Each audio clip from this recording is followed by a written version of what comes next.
Welcome back. It's Tim and Julie Harris, and this is, of course, our daily podcast. And if you are a new listener, and we're picking up hundreds of new listeners every single day, I've got good news for you. We have literally thousands of past podcasts.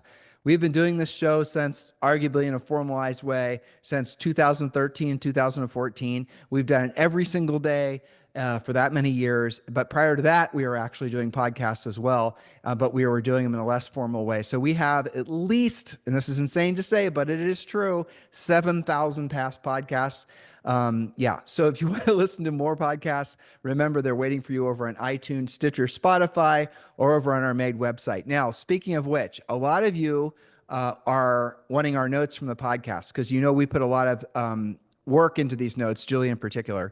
So if you want any of the notes from the podcast, we don't have room. We used to be able to cut and paste them and drop them into the show description on iTunes, Stitcher, Spotify, YouTube, all the other places we're published. But we can't do it anymore because they limited the space. So we had to make it so that the newsletter is the only place where our notes live. And I know you're going to want these notes. So just simply go to, you have to sign up for the newsletter. It is free. It takes 2 seconds to do, harrisrealestatedaily.com. And that's where you're going to get all these notes. And it's pages of notes. And they're written in article format so you can easily use them. But the notes are, again, designed for you to use primarily, but they're also designed if you're wanting to do any training yourself of maybe your team or your agents in your marketplace, or maybe you're with EXP and you want to do a training for your EXP group. You certainly can use our notes as well. A lot of people use them for all kinds of different things. And maybe you're just going to use them as a premise for an article you're writing or something like that for your own content. Anyway, the information is there. We're giving it to you to use, but you do have to subscribe. Go to harrisrealestatedaily.com.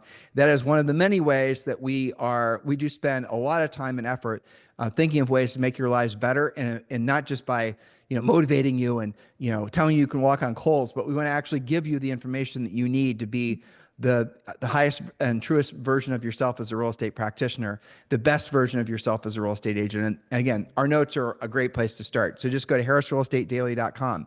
All right. The focus of today's podcast is your database a dumpster fire or a lead generation machine? So Julie, why was this a topic that you decided to focus on?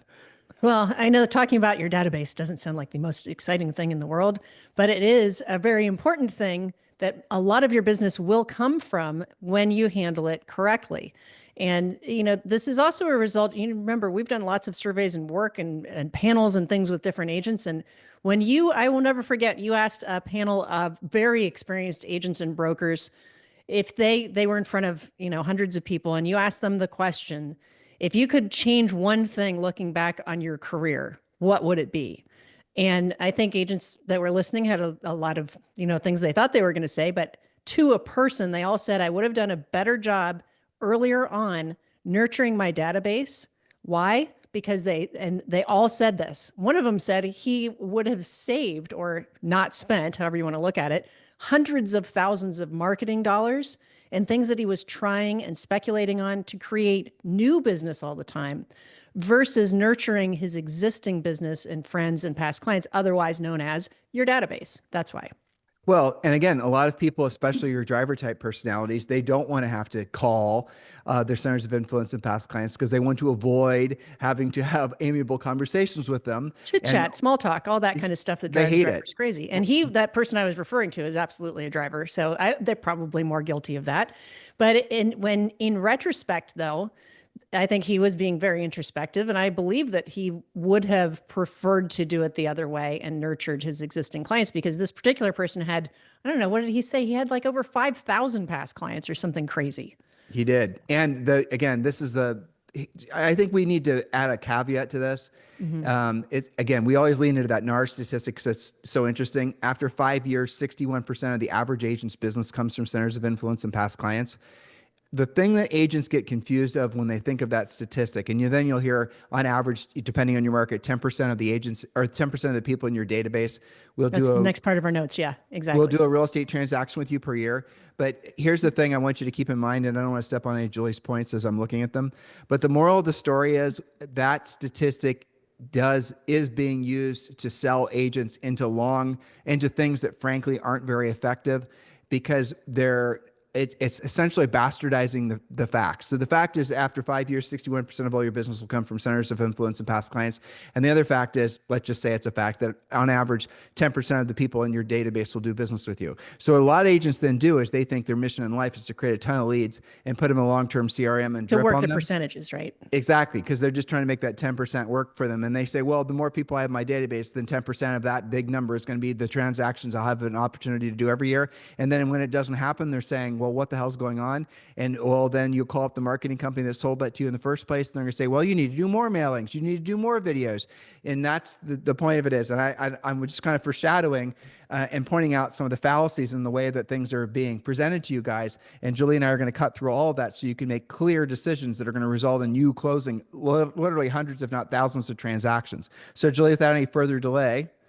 Well, it is true that study after study, including our own work with thousands of agents across the country, shows that when your database is properly nurtured, that's the important part, it should yield you at least a 10% return. Most of our coaching clients, certainly the ones that have been with us for a long time, and our elite coaching clients, our one-on-one coaching clients, their returns on their database are more like 30 to 40%.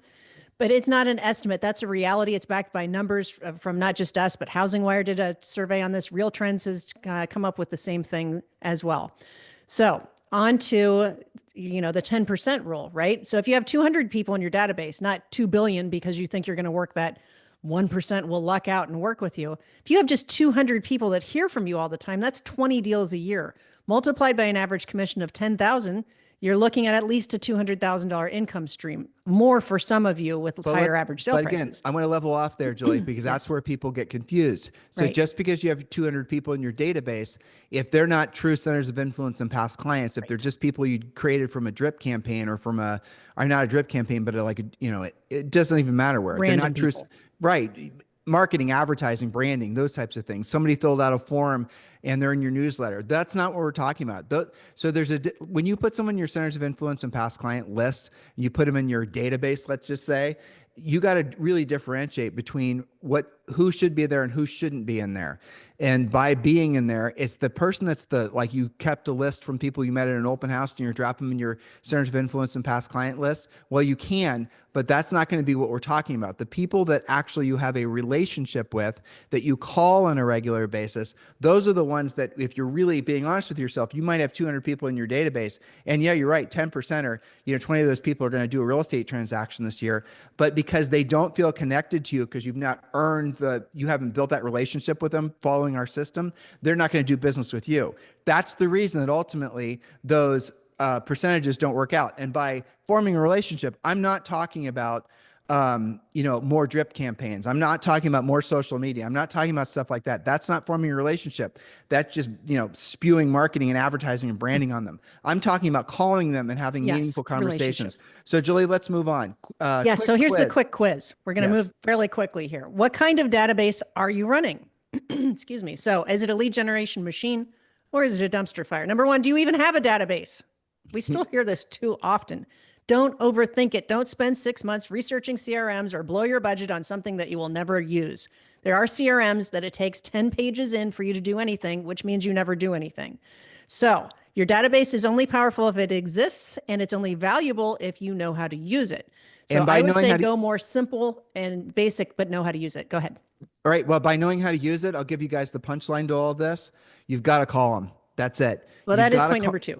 Yep. All right. So have to know how to use it, and you could do all the best mailings and the best everything forever. But if you don't actually communicate and talk to them, especially in the day and age where everyone's oversaturated with digital communication, it's ridiculous. How many different things do you guys get grabbing for your attention every single day? It's horrible. But how many times do you have actually somebody call you up and try to have a meaningful conversation with you, trying to bring something of value, voice person to person? When you have somebody in your life, whether it's maybe you see them every day at Orange Theory, or maybe you see them when you're going on your walk, those relationships, those are the people that you become friends with. But even if you're not friends with them, they still know you're in real estate. You're still seeing them on a regular basis. Those are the people you put in your centers of influence and past clients, and your actual centers of influence of past clients. But the people that you're just dripping on, the reason that they don't transact with you is because there's no real connection. That should make sense to every one of you, because Guys, listen, and this has been proven countless times. When someone goes to decide who they're going to use for their service professional, real estate agent, the first thing that they do is they ask themselves, who do I already know and trust that I can use as a real estate agent? Someone I've used in the past, most likely. And if they can think of someone that they know and trust that they've used in the past, that's the person that's going to get the call first. It's not necessarily the person they're going to do business with, but they're definitely going to call that person. Now, if they don't know somebody that they know and trust already, then they're going to ask for a referral from a trusted friend or advisor. So this is I'm going to give you guys, Julie's going to remember the percents here in a second.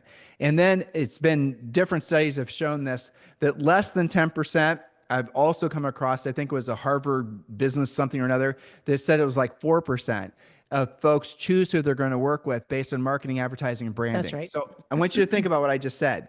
Most everybody is going to make a decision on who they're going to work with, not from marketing, branding, advertising, but from who they've worked with in the past or a referral from a trusted friend or advisor.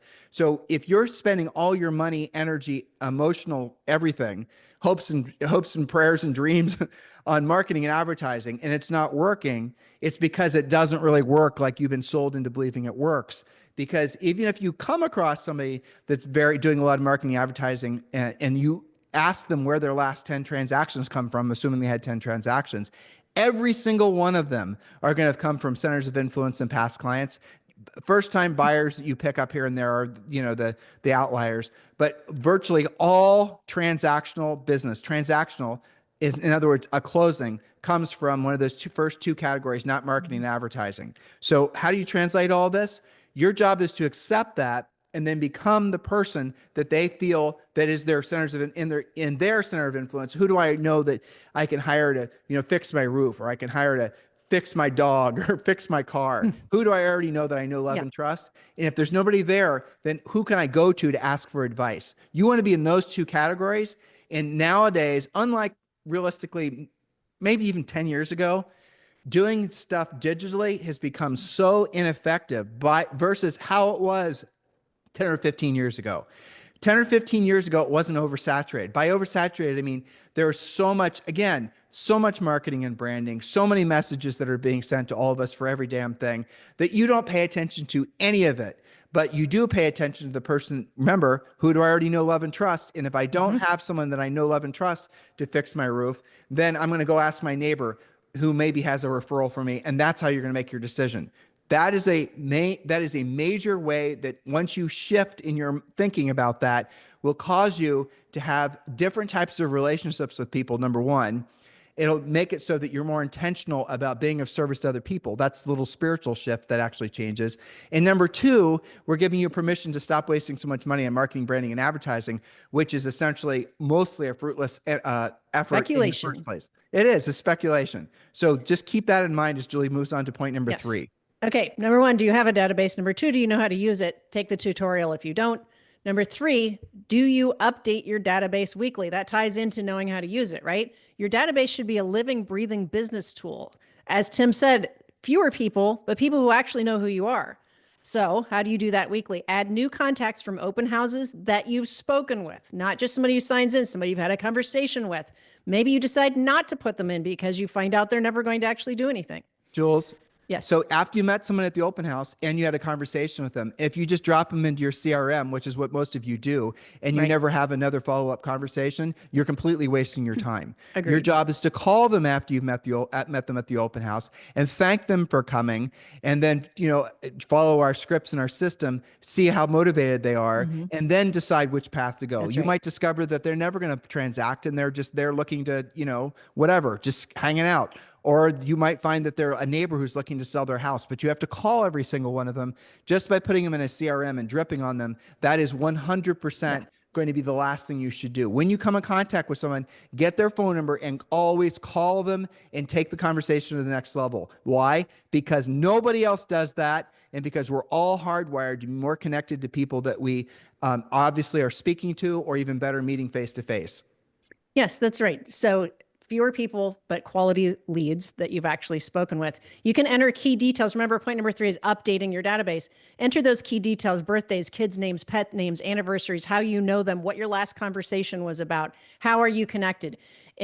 Whenever I talk about this point, I always remind myself, I've done a better job with this myself. When I started in my contacts on my iPhone, I'll give people like nicknames that remind me, like our neighbor across the street, Michigan Michelle. That tells me where I met her. Okay. So make it a warmer contact.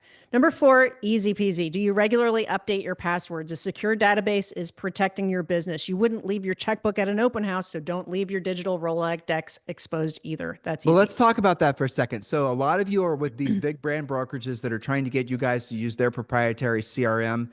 And I remember I've had this conversation. Julie and I have been. I have to be careful where I go with this. Actually, I'm not going to be careful where I'm going to go with this. So, we were asked to essentially provide coaching and training for one of the largest real estate brokerages in the in the world by volume. Matter of fact, they're the largest by volume. Mm-hmm. And we were interviewed, and we got to like the third or fourth time that they were talking to us, and this would have been a big deal for our company. And they were very overt, and this is what they told us straight up, because they wanted us to basically go in there and beat on their agents on their behalf and get their agents to use their proprietary CRMs and systems. They wanted us to just essentially set aside what our normal cat and monkey show is, and then just focus on getting these agents, telling them all the reasons why this is the greatest software ever. This company in particular had invested ungodly amounts of money creating a system that none of the agents wanted to use, and they wanted us to essentially talk the agents into using it. They were trying to leverage our reputation amongst their agents to get their agents to want to follow their system, which is the typical conundrum with brokerages. And we said no, and we lost probably millions of dollars by saying no. And why did we say no? Because they then told us that they were planning on using the agents' data and the control they would have over the agents, because the agents were all using their CRMs, to make their brokerage, and this was the exact word they used, more sticky. In other words, they wanted to put golden handcuffs on the agents to stay at the brokerage, and the agents have less leverage. So maybe the agent didn't like their commission split or some other gripe that the agent, had with the brokerage, and they go to the brokerage and they say, "I want more commission. Or I want this, the other thing." And all the while, the broker knows that they have control of this agent's CRM. Like if they left, they lose their CRM kind of thing. Okay, now I'm going to tell you guys another story. Oh man, this one I have to really be careful of. Okay, I'm going to tell the story. Well, this happened in 2019. I'm on the phone, and I remember we were standing. This is 2018. And it was May. This is how much of an impression this made on me. Again, Julie and I are having another conversation. This is with another big brokerage, and this brokerage in particular was talking about buying Julie and I's company and having us essentially be their new in-house de facto coaching and training organization. In this brokerage, by the way, if you're a broker, especially a big one, I'm going to give you a little cliff notes. Don't make your CRM and expect agents to use it, because they're never going to. No. Okay, so here was this conversation. This gentleman was essentially telling me the same things that the other broker had told me, and then he went as far as to say, bragging to me, that one of the things they were going to do, and I'm not making this up, is they were going to keep the agent's database. The agent could take their data with them, download it, but they were going to keep the agent's data, their CRM, their centers of influence and past clients, and then they were going to continue to work that agent's database even after the agent had left and gone to a different brokerage.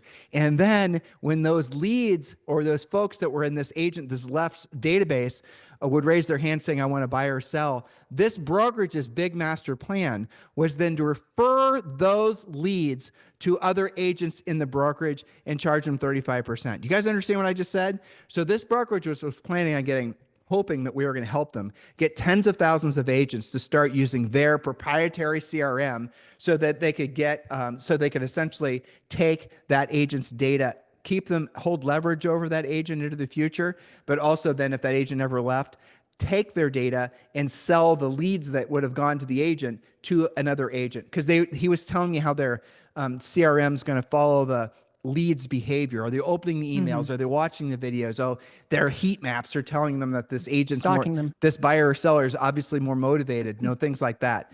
And they read the report on the 10 things to do before I list my house, and they're looking for those types of things. Oh, that must be a seller that's thinking about, or an owner that's thinking about putting their house for sale. And the agent had left the brokerage. They were then taking that lead and giving them to another agent. Now, they never got that far because agents were too wise and didn't want to use their CRM. Moral of the story that I hope you're getting from all this is, I personally would never, as an agent, I wouldn't use a broker's CRM. And No. if you're at a brokerage and you're using the brokerage's proprietary CRM, you better be asking questions about who actually controls that data, because I got news for you. It isn't you. So Yeah. It's a protect point your of data. leverage for them. Well, the only value your real estate practice has, if you would ever want to go to sell it, is your database. That's it. So And yeah. we've helped people sell their real estate practices before. And usually the way it works is maybe you get some money up front. You usually don't. But what you do is you get a percent of the referrals or a percent of the closed transactions that the owner of your real estate practice gets going to the future. That's how it works, typically for 5 years. So your database really is the only value at the end of the day that your practice has if you ever wanted to sell it. So Julie, let's move on. Yes. So, point number 5, do you use your database to actually communicate for real? Having the database on its own, its mere existence is not enough. That's not the same as using it. Communication equals conversion. So, we have in our notes several ways of staying in touch. How do you actually turn this into conversion? We did a podcast last week. I think it was a 2-part podcast about your 12-month center of influence action plan. Those are real world events. You can refer to that. You get a lot of that in Premier Coaching. Our coaching clients do a killer job on this. They really share this on their daily semi-private coaching calls, where they say, hey, here's the event I'm doing this weekend with my top 30 past clients. They're all going to get to know each other at my dinner party. That's the real world communication that makes them belong in your database. That's what creates referrals, is them actually hearing from you and doing things with you, right? You can certainly send digital newsletters and market updates, but that stuff goes a lot further when they hear from you for real. Delivering pop buys to your top 30 or top 50, writing 5 thank you cards or congratulations cards per day using your database. Provide free CMAs. I know Tammy Urbian in Virginia, she's getting a lot of business from doing a spring push for CMAs. This is how you actually use your database, not just have it exist and hope that that percentage works, but working your database. And all the notes that Julie's using are in at harrisrealestatedaily.com. There's a long list of suggestions, and we have done past podcasts on this. This is just an overview. Remember, in Premier Coaching, we don't just tell you to do 10 pop buys. We actually tell you what to do on the pop buy, what to say, what to deliver. The whole thing is drilled down, very detailed. It's not just what we're giving you now. All right, next point is point number 6. Do follow a consistent communication calendar, and just breaking it down daily. You should, like, if you have a database, take your whole entire database. Okay, let me just start out by telling you guys, taking you in a different direction. We think, and we're huge advocates, obviously, of yes, you can use the CRM. Yes, you can drip on them. Yes, you can do all the digital things. We do think you should do that, but all of those things are 1,000 times more effective if you're actually calling them. So the simplest thing to do is take your entire database of however many people you have. And if you have too many people, this is going to seem crazy, but let's just assume you have a real database, not just a dumpster fire database of people that you don't. If I called up some people in your database, how many of them would actually know who you were, right? Not randos, real people.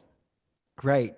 And then, maybe the first thing some of you need to do if you have a dumpster fire database is you need to go through and you need to remove the people that have, obviously have not had any interaction with you digitally or otherwise. Just purge them. They're not just going to all of a sudden decide to start opening your emails. Your emails are going to their spam. The next thing I would do, frankly, is if they were potential sellers or even buyers, go to find out if they transacted, and be ready to have your heart broken. You're going to see a lot of the people in your database actually ended up doing a transaction with somebody else, because it turns out they weren't just in your database, they were in 10 other agents' databases, but the agent that was actually doing the real work of real estate and making calls to those people was the one that ended up doing the deal. You guys following me on all this?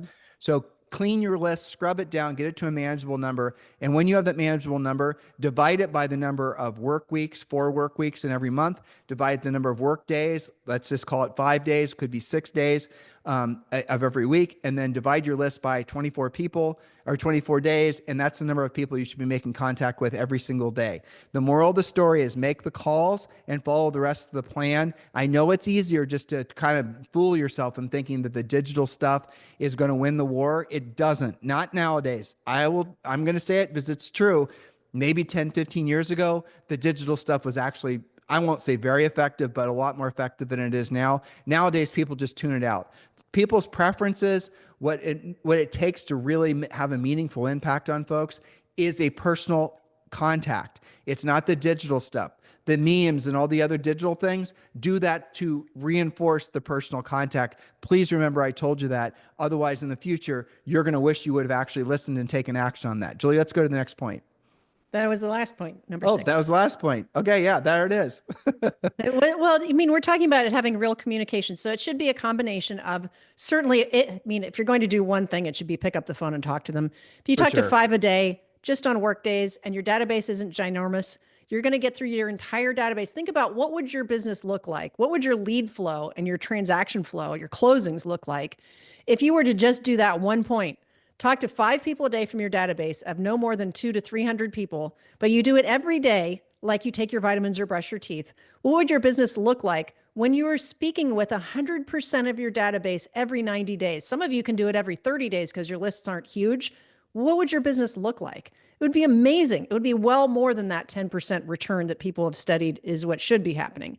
And again, most of our coaching clients that follow this and don't just have an existence of some 1,000-person database, they nurture it, they talk to them, they do events, they talk to them, they're doing CMAs, all of that stuff.